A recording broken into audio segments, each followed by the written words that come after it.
We have about 80 students involved in a lead-up event to the Hydrogen Grand Prix, which is in May.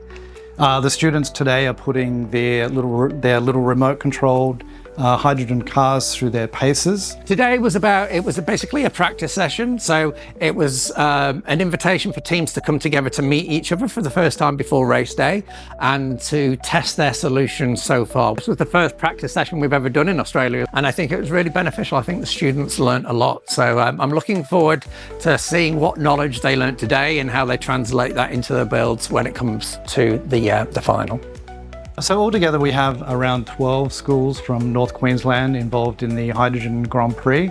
This is a fantastic opportunity for us to demonstrate our support for this burgeoning industry in Queensland.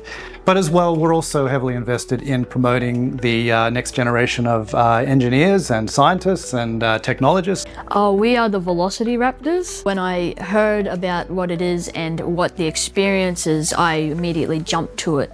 It sounded very fun and would open up a lot of things in the future. Being in a small town of Ingham, there isn't a lot of events that are very close by, so us small city folk have to really go out of our way. So it's really great that it's in Townsville.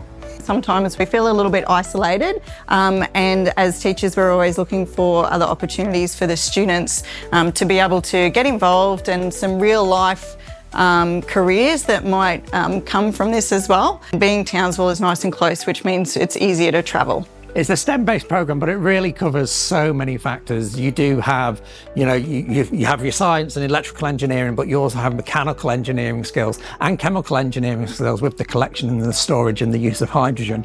Mathematical skills for them to actually turn around and collate data and work out how to make the car more efficient, how to make the car lighter, but also some social skills as well, learning to work together as a team. So the event this year in Townsville, they'll all come together for a 4-hour endurance race where they'll be using a combination of fuel cells and battery technology to keep those cars running, and the winner of that race will be invited to the World Finals in Germany in August. I'm looking forward to seeing the students work together. I'm looking for how the team's going to cooperate. It's very, very fun. The team that we have is very close. I just can't wait to see the car on the track.